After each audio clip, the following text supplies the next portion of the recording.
Assalamualaikum warahmatullahi wabarakatuh. Anak-anak, bagaimana kabarnya hari ini? Masih sehat semua ya?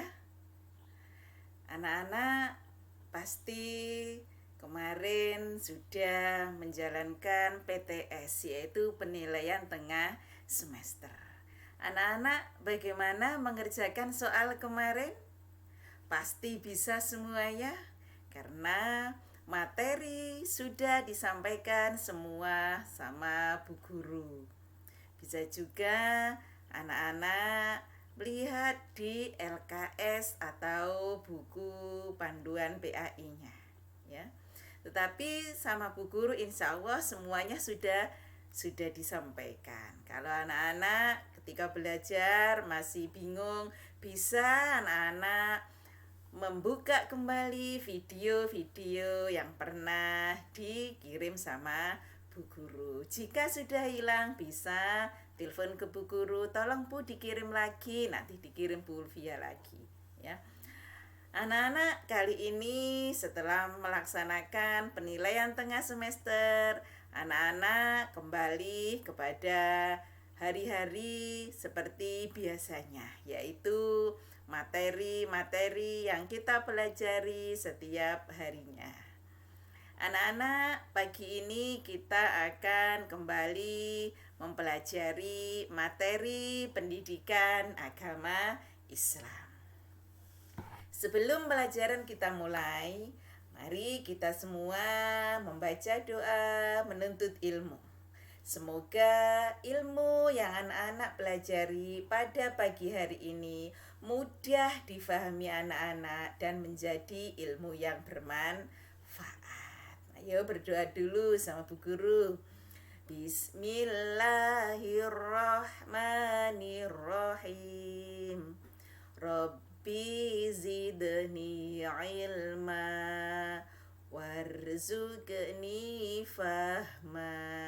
Amin. Nah, anak-anak, kali ini kita akan mempelajari materi bersih itu sehat. Ini ada di pelajaran 4. Dalam materi bersih itu sehat ada 3 pokok. Yang pertama yaitu bersuci. Yang kedua tata cara bersuci. Sedangkan yang ketiga yaitu hidup bersih. Tetapi anak-anak, pada pagi hari ini kita baru akan mempelajari poin yang pertama, yaitu bersuci. Nah, apa itu bersuci? Nah, bersuci itu bisa juga disebut dengan toharo. Ya, jadi kalau ada soal bersuci disebut juga dengan, nah, anak-anak harus tahu toharo. Atau dibalik, toharo disebut juga dengan bersuci. Lah, apa itu arti bersuci atau toharo? Yaitu artinya membersihkan diri dari kotoran dan najis. Ya, dari kotoran, membersihkan diri itu membersihkan badan dari kotoran yang menempel dan dari najis. Najis apa? Najis habis pipis harus dibersihkan, habis ngengek harus dibersihkan. Ya, namanya bersuci. Ya. Kemudian bersuci itu ada 2, yaitu bersuci dari hadas dan bersuci dari najis. Ya, bersuci dari hadas dan bersuci dari najis. Najis itu ada banyak, ada karena kena kecitatan bajunya misalnya anak-anak, kecitatan pipisnya anak-anak. Lah, karena kena pipisnya anak-anak harus dibersihkan, harus disucikan. Itu namanya najis. Misalnya bajunya anak-anak kena kotorannya ayam, itu namanya najis. Ya, harus disucikan biar bersih. Kalau hadas itu apa nanti? Hadas itu kalau sampean mau sholat, sudah wudhu, kemudian kentut. Nah, itu namanya berhadas. Ya. Atau sudah wudhu, mau sholat, lah kok pingin pipis. Nah, itu namanya berhadas. Ya. Nah, ini sekarang tadi bersuci itu ada dua, yaitu bersuci dari hadas dan bersuci dari najis. Nah sekarang cara untuk mensucikan hadas yaitu dengan wudhu atau mandi. Tetapi wudhu itu hanya untuk menghilangkan hadas kecil. Kalau mandi untuk menghilangkan hadas besar. Apa itu yang termasuk hadas kecil? Tadi pipis, kentut, buang air besar atau ngengek. Itu namanya hadas kecil. Kalau anak-anak sudah mau sholat kok kentut, itu namanya anak-anak batal wudhunya, fatal mau sholat harus wudhu lagi. Maka untuk menghilangkan hadas kecil itu kita bersucinya dengan wudhu. Kemudian mandi itu untuk menghilangkan hadas besar.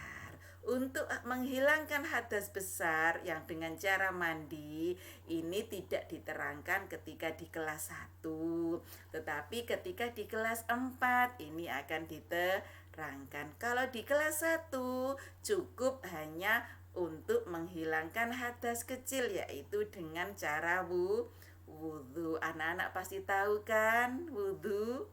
Ya, pasti anak-anak sudah pernah wudhu semua karena anak-anak biasanya sebelum sholat pasti wudhu.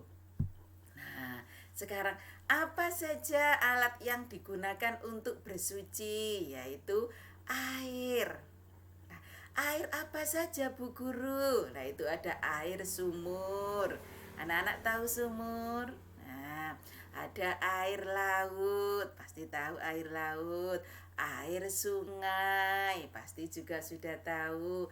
Air hujan, pasti sudah tahu. Air salju. Loh ini Bu Guru yang nggak tahu. Iya karena kita di Indonesia tidak ada salju. Jadi anak-anak nggak tahu air salju. Tetapi di TV-TV, di televisi pasti anak-anak sudah pernah lihat apa itu salju. Ya. Kemudian air dari mata air. Ini maksudnya air dari sumbernya langsung. Ya, bukan sumur tapi dari sumber, ya. Itu adalah air bersih yang bisa digunakan untuk bersuci. Ya, anak-anak ya.